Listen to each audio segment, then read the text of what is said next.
She knew something was wrong the moment her father told her to pack the small trunk, not the one meant for travel, the one meant for leaving forever. Eliza Hart stood in the narrow upstairs room, her hands still, her breath caught, as her father avoided her eyes. He didn't raise his voice. He didn't need to. The fear in him was louder than shouting. And when he finally spoke the name of the man she was being sent to, the world she knew cracked clean in two. Why would an innocent girl be handed over to a stranger on a mountain where women were said to vanish? Wyoming Territory, 1874, was not kind to dreams. It crushed them quietly, the way wind flattened grass or cold split stone. Eliza Hart was 18 and had carried her dreams carefully, like pressed flowers inside a book. She had wanted to teach. She had wanted Boston, chalk dust on her fingers, a warm room, a life that made sense. Instead, she sat on the edge of her narrow bed above the general store, listening to the last echo of shouting fade below her feet. The air smelled of old tobacco, sweat, and panic. The floorboards were warped from years of neglect. Everything felt thin. The walls, the future.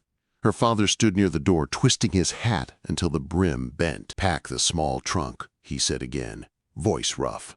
Eliza rose slowly. She smoothed the front of her faded blue dress, buying herself time. "Are we leaving, Papa?" He swallowed. "I'm not." Hope fluttered, fragile and brief. "Aunt Lydia's in St. Louis. She has books. A piano."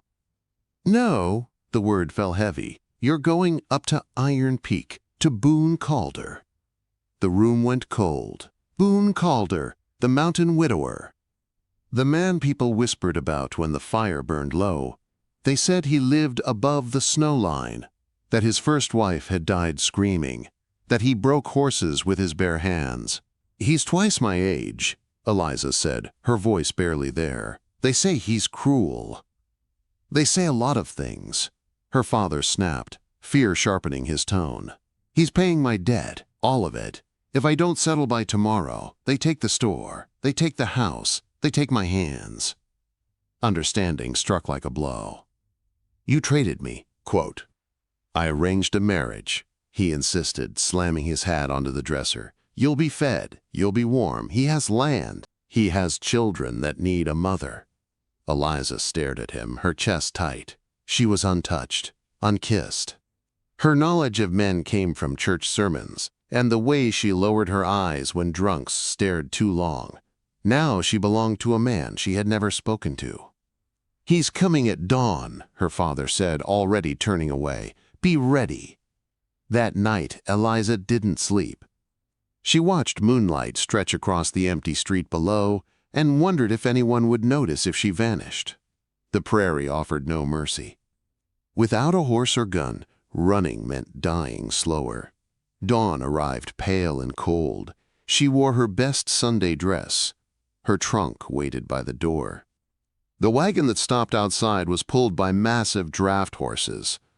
The man on the bench seat looked carved from the mountain itself. Boone Calder did not dismount. He turned his head, and his eyes, steel gray and unreadable, found her. "She's thin," he said flatly. "She's strong," her father rushed. "Works hard, quote." Boone's gaze lingered, not with desire, but with judgment. "She no children?" "She helped with church lessons." Her father lied. Boone grunted, loathed the trunk. Eliza did not cry. She did not beg. She climbed into the wagon without help and did not look back as the town dissolved into dust behind them. The climb took hours. The air thinned. Pines replaced scrub. Silence pressed in. Finally, Eliza spoke. "Is it true," she asked, staring ahead, "that you killed a man in Kansas?" Boone huffed once. "Two." Her hands clenched. "Scared?" he asked. "Yes." He nodded. "Good. Fear keeps you alive." They stopped at a ridge. Below lay a valley cupped by stone. A log house sat there, solid and dark. "I didn't buy a wife," Boone said, turning to her. "I bought a mother. I sleep in the loft. You sleep with the girls, unless you ask otherwise." Relief shook her. "I won't ask," she said. "Don't promise things you can't keep." The cabin yard was chaos, broken tools, weeds. The door flew open and 3 children stared out. The oldest boy held an axe. Hatred burned in his eyes. "This is Eliza," Boone said. "She's staying." The boy spat. "We don't need her." "You will mind your mouth," Boone warned. Inside, the cabin stank of neglect. Eliza moved through it slowly, her heart sinking. Then she found a side room untouched by decay. A made bed, a silver brush, a photograph. On the back, written in a frantic hand, "He is not what he seems. God help the children." A floorboard creaked. "You shouldn't be in here," the boy whispered. "She died screaming." "The one before you didn't last a week." That night, Eliza barricaded her door and lay awake clutching a pair of sewing scissors, listening to the mountain breathe. By morning, Boone was gone. She tied her hair back and began to clean. By noon, the youngest boy watched her from beneath the table. She fed him a biscuit. He fled like a sparrow. Then the oldest came in and tracked mud across her clean floor on purpose. "Wipe your feet," Eliza said softly. "Make me." He spat into the pot of beans. When Boone returned with rabbits and saw the truth, he threw the boy outside to chop wood without supper. "I don't hit women," Boone said quietly, "and I don't let liars eat." That night, Eliza learned to roast rabbit by firelight, and as she lay in bed later, sore and exhausted, she heard it. A slow, dragging sound above the ceiling, and then, very softly, weeping. The sound from above did not stop. It came again, just before dawn. Slow, heavy, like something being dragged across old boards. Eliza lay frozen beneath the quilt, her breath shallow, her fingers still curled around the sewing scissors. She did not scream. She did not move. She waited for the sound to turn into footsteps, for the ladder to creak, for the door to open. Nothing did. When the light finally crept through the small window, she realized her jaw ached from clenching it all night. Morning on Iron Peak was merciless. The cold bit through wool. Frost clung to the doorframe. The mountain did not care about fear or innocence. It only demanded work. Eliza stepped out of her room. The cabin was quiet. Boone was already gone again. The children were awake. The middle girl sat on the floor, rocking slightly, humming a tuneless sound. The youngest crouched near the hearth, poking ashes with a stick. The oldest was outside, axe rising and falling with sharp, angry rhythm. Eliza tied her apron and began. She cleaned until her hands burned. She scrubbed plates crusted with weeks of neglect. She hauled water until her shoulders screamed. She worked because stopping meant thinking. By midday, the youngest crept closer. "Hungry?" Eliza asked softly. He nodded once.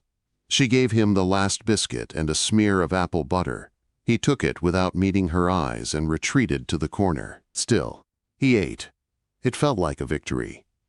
The axe stopped sometime later. Eliza looked up just as the boy came inside. He did not wipe his boots. He looked at her like he was daring her to speak. "Please," she said, keeping her voice even. "I just cleaned." He grinned. Too sharp, too old.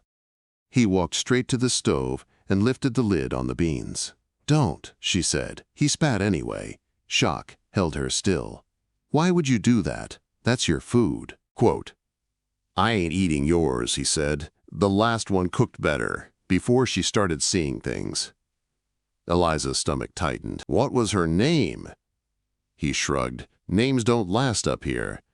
Before she could answer, boots thudded on the porch. Boone stepped inside, 2 skinned rabbits hanging from his hand. His eyes took in the mud, the stove, the pot.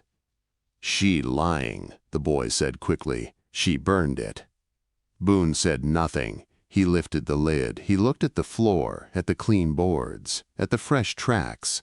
Then he grabbed the boy by the back of his shirt and hauled him outside like a sack of grain. "You don't eat tonight," Boone said coldly. "You swing that axe till dark." When Boone turned back, Eliza had pressed herself against the counter.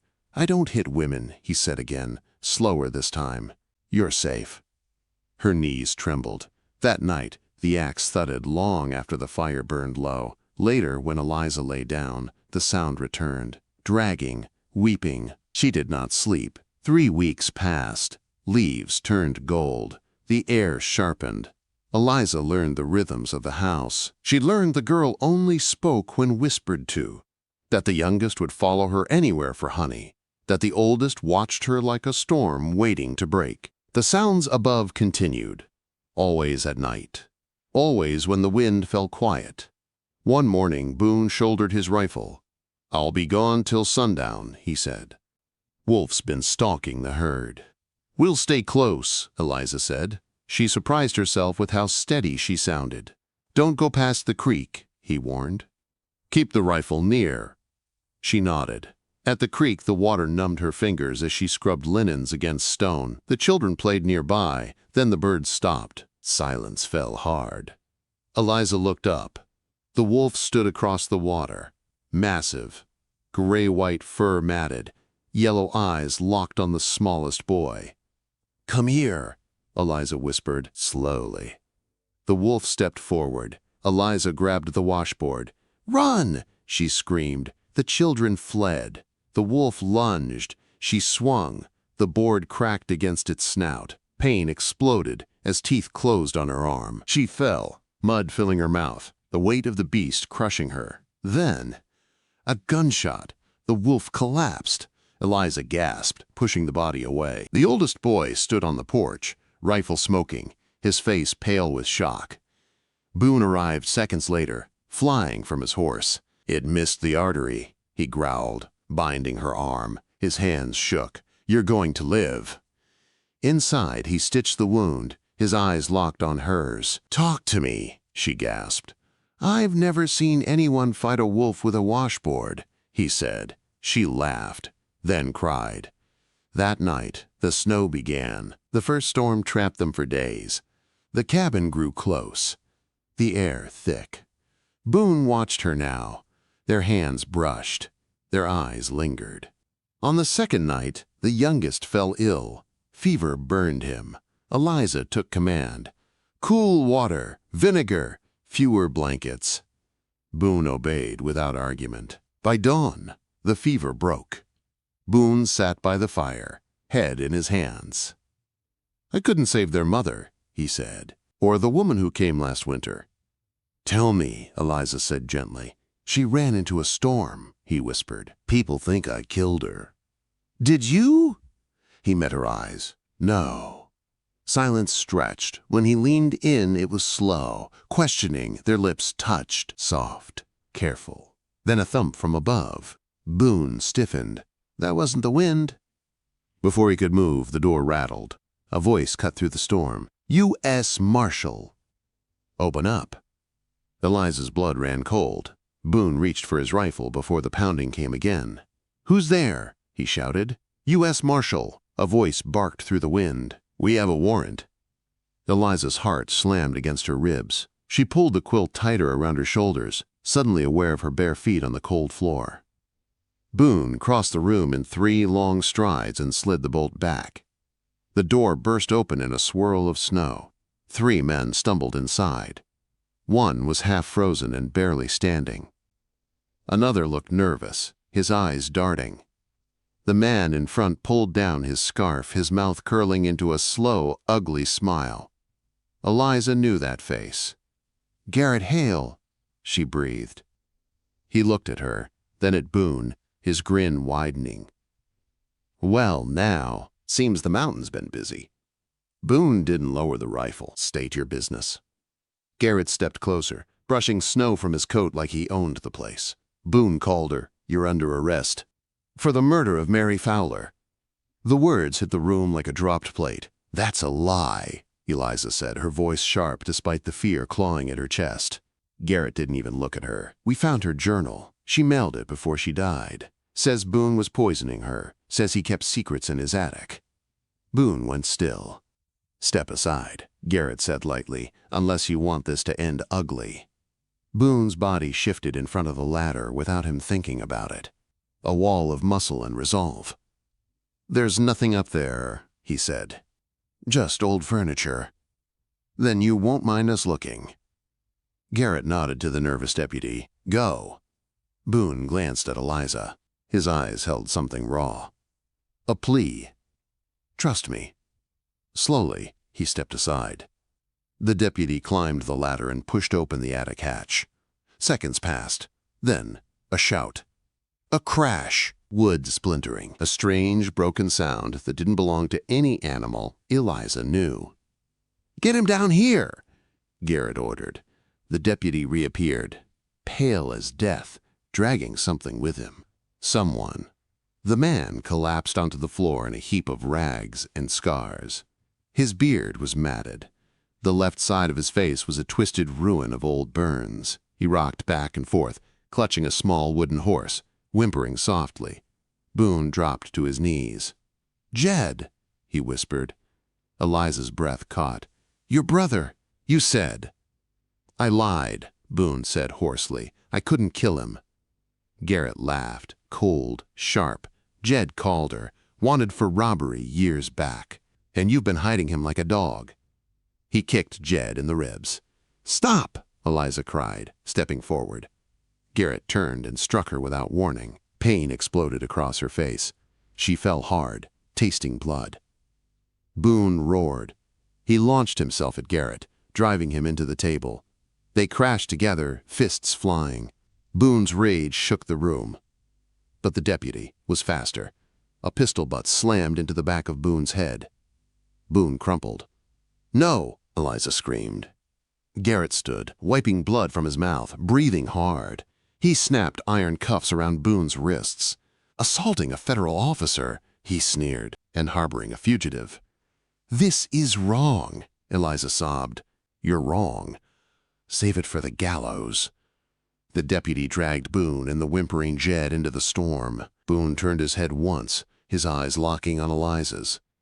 She heard his voice in her mind. "Check the loose stone." The door slammed. Garrett locked it. The cabin felt smaller instantly, colder. He shrugged off his coat and tossed it onto the chair. "Don't worry, Riley," he smirked. "Sorry. Eliza, I'll keep you company till the trial." The children huddled together. The oldest boy stood in front of them, jaw tight, empty hands shaking. "You should make coffee," Garrett said, stretching his legs toward the fire. "I won't," Eliza said. Garrett rose and crowded her back against the stone hearth. "Boone will hang. Everyone knows it. But you'll need protection, a friend." She smelled him, whiskey and rot. "You killed Mary," Eliza said suddenly. Garrett's smile faltered. "You wrote the journal," she pressed. "Your handwriting, I've seen it." Silence. Then Garrett laughed softly. "Too smart for your own good." His grip tightened. She was lonely. She talked too much. Rage burned through Eliza's fear. She dropped to her knees. Not to beg, but to reach. Her fingers found the loose stone. Cold metal. She yanked free a revolver and fired. Click. Misfire. Garrett struck her again. The gun skittered away. Before he could reach her, the door exploded inward. Boone stood there, chains dangling, eyes feral. He didn't speak. He charged. Garrett fired wildly. Lantern glass shattered. Darkness danced. Boone wrapped the chain around Garrett's neck and pulled. "You touched my family," he growled. Garrett's heels thudded. His face purpled. "Boone, stop!" Eliza cried. "He confessed. We can prove it." Boone froze. Slowly, he loosened the chain. "Tie him!" Boone ordered the boy. "Now!" Garrett lay gasping on the floor. Boone crossed the room and touched Eliza's bruised face with shaking fingers. "I came back," he said. She clung to him, sobbing. Outside, the storm began to break. But what waited beyond it would decide everything. By morning, the storm had loosened its grip. Snow still clung to the pines, but the wind had quieted, leaving the mountain wrapped in a pale, aching stillness. The cabin smelled of smoke, fear, and something newly broken. Garrett Hale sat tied to a chair, wrists bound tight, his face swollen and dark with bruises. He did not look proud now. He looked small. Boone stood near the window, staring out as if the ridge itself were judging him. Eliza pressed a cloth to her cheek. The ache pulsed in time with her heart. Across the room, the children watched everything in silence.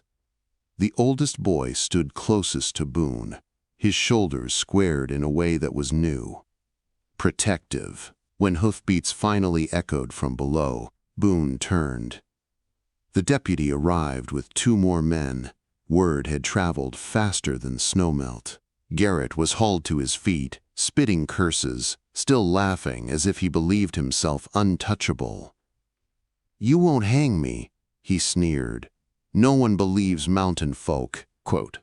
Boone said nothing. Eliza did. "You confessed," she said clearly. "We all heard you."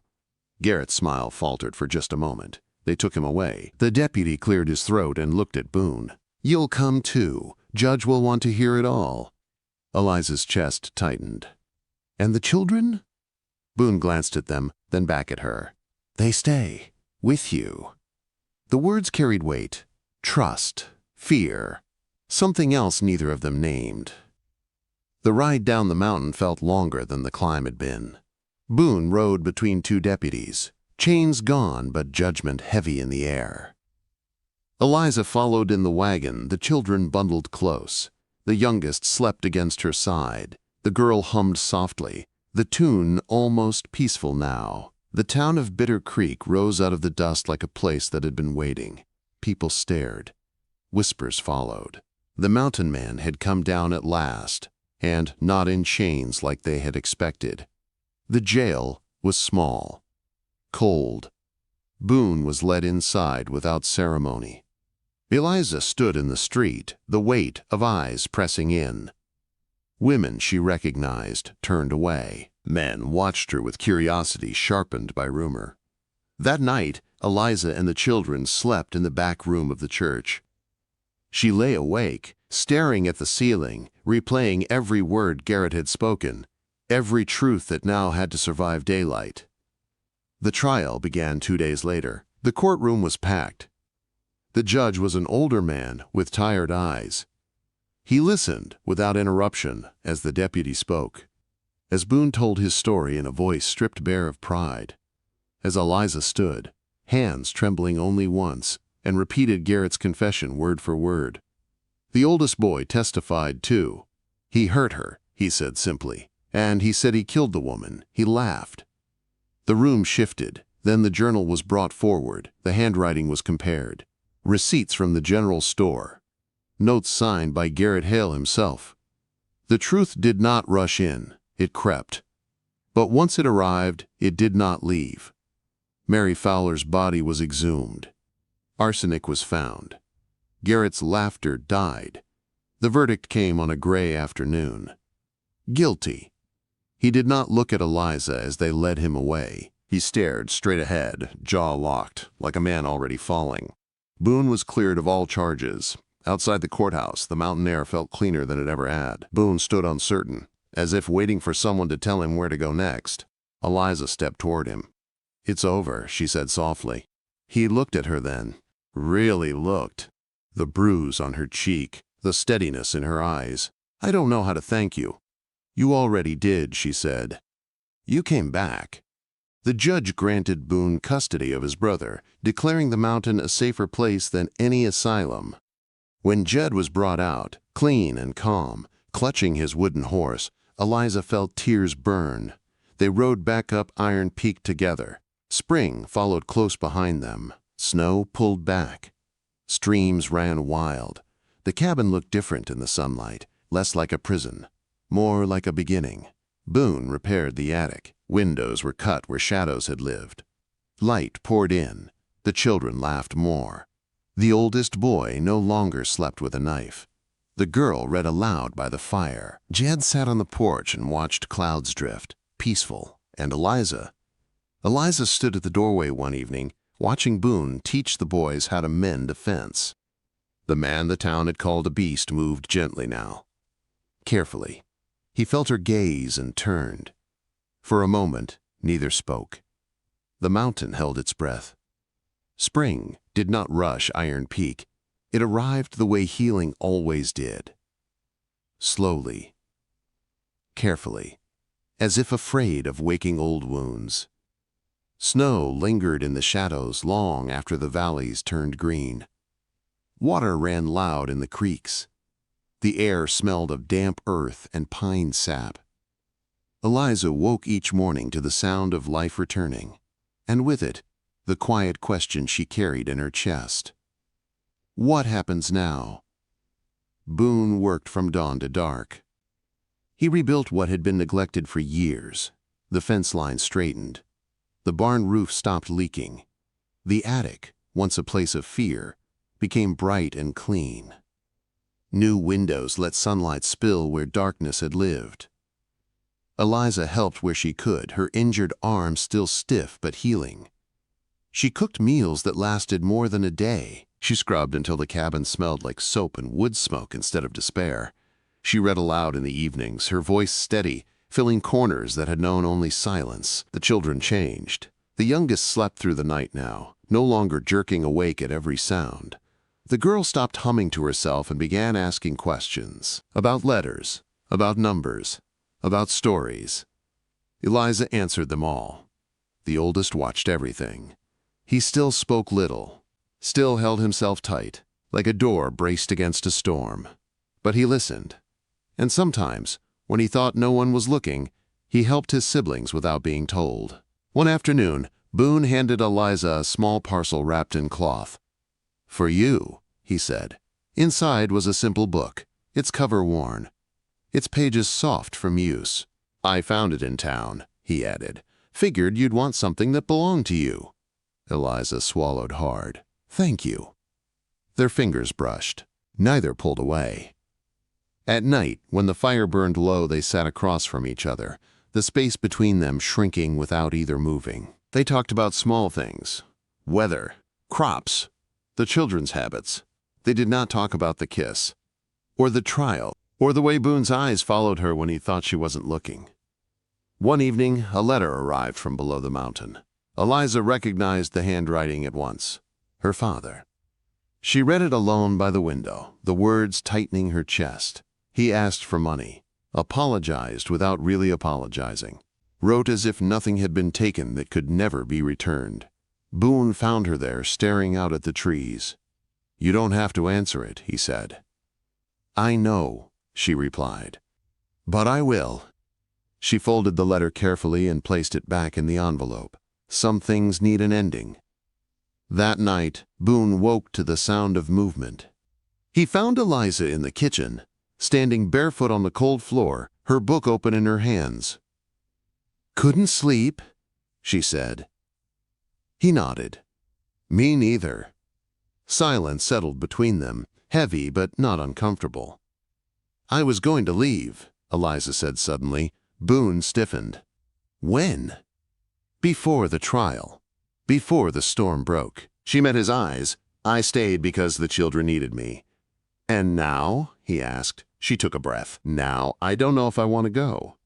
The truth hung there, fragile. Boone looked down at his hands, scarred, strong. "I won't trap you here." "I'm not trapped," she said. "I choose where I stand." She reached out, resting her hand over his. He closed his fingers around hers. That was when the past knocked. Hoofbeats echoed up the ridge. A rider approached fast, reckless. Boone tensed, instinct sharpening. The man brought news from town. Garrett Hale was dead. He had tried to escape the gallows. Failed.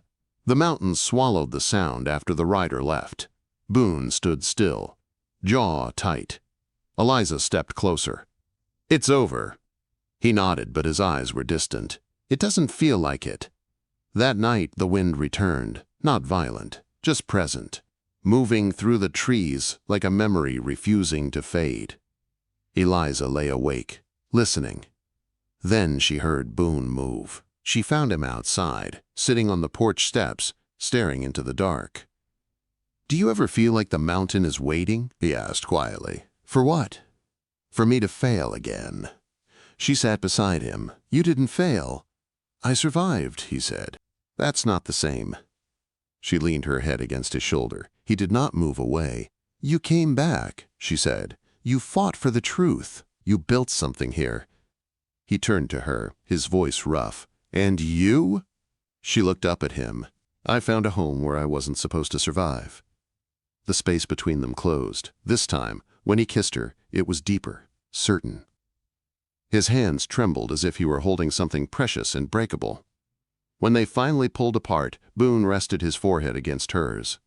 "If you stay," he said, "nothing here will ever hurt you again." She smiled softly. Nothing ever makes promises like that. But she stayed. And far below the ridge, unseen by either of them, something long buried stirred, waiting for the final truth to settle. The mountain changed after that. Not all at once, not loudly, but in the way wounds finally stop aching when you forget to brace for pain. Summer settled over Iron Peak with long, golden days. Wildflowers pushed through soil that had known too much cold. The cabin doors stayed open now. Laughter drifted where silence once ruled. Eliza stood at the table one morning, rolling dough while the youngest boy counted eggs beside her. Proud and serious, the girl sat near the window, reading aloud, her voice no longer a whisper. Outside, Boone worked with the oldest, showing him how to set fence posts straight. "Again," Boone said calmly, "slow, let the wood guide you." The boy nodded and tried again. "Better this time." Boone caught Eliza watching. Their eyes met. He smiled, small and private, like a man still surprised by peace. Later that day, Eliza climbed the ladder to the attic. It no longer smelled of fear. Sunlight poured through the new windows Boone had cut himself. Fresh boards gleamed. The old shadows had nowhere to hide. She opened the trunk stored there and removed the last thing left untouched. A bundle of letters written by Boone's first wife. She read them slowly. They spoke of loneliness, of love, of the mountain's beauty and cruelty, of a man who tried but did not always know how to show gentleness. Eliza folded the letters back with care. Nothing haunted the attic now. That evening, Boone stood at the hearth while Eliza ladled stew. The children ate together, passing bread, arguing softly, living. Jed sat at the table too, smiling at something only he could see, his wooden horse tucked safely beside him. After supper, Boone cleared his throat. "I've been meaning to ask you something," he said. Eliza's heart skipped. "What is it?" Quote. He gestured toward the children, the cabin, the mountain beyond the door. "This. It started as a bargain, a wrong one." She nodded. "I know. I don't want it to stay that way." His voice was steady, but his hands betrayed him. "I want you to choose this. Choose me." Silence filled the room. The children watched, suddenly very interested in the fire. Eliza walked to him slowly. She took his hands, rough and warm. "I already have," she said. Boone let out a breath he'd been holding for years. They were married quietly before the summer ended. No crowd, no spectacle, just vows spoken under open sky. The mountain bearing witness. Eliza wore a simple dress she stitched herself. Boone stood tall and unsure, like a man learning how to hope again. The children stood close. The oldest did not smile, but he did not look away. Life grew full. Eliza wrote letters back east but never mailed them. She began teaching the children their letters at the table, then neighbors, children, when word spread. By winter, Iron Peak had a school. Right there in the living room. Boone watched her teach like it was a miracle. Seasons turned. One winter morning, Eliza stood on the porch, one hand resting on her stomach, the other on Boone's arm. "We're going to need another room," she said softly. Boone looked at her in confusion. She guided his hand to where life stirred beneath her skin. Understanding dawned slowly. Then joy broke across his face in a way the mountain had never seen. He laughed. Once, then pulled her into his chest like he was afraid the world might steal the moment. They raised 7 children together. The mountain rang with footsteps, voices, arguments, forgiveness. Boone became known not as a savage, but as a man who never raised his hand in anger. who taught his sons patience and his daughters strength. Eliza grew into herself. Strong, certain, loved. When age finally found her, Boone sat beside her bed, holding her hand as he once had in fire and fear. "You were the best thing that ever happened to me," he whispered. She smiled, tired but peaceful. "We saved each other." After she was gone, Boone walked out into the snow at dawn and sat beneath the old aspen tree where they had once stood together in silence. He did not come back. They were buried side by side on the ridge. A debt had brought Eliza to the mountain. Love built a dynasty there. If you felt this tale in your heart, don't forget to like, share, and subscribe to Archives of the Wild West, where every story rides through the dust, the danger, and the kind of love that never dies. See you in the next tale, partner.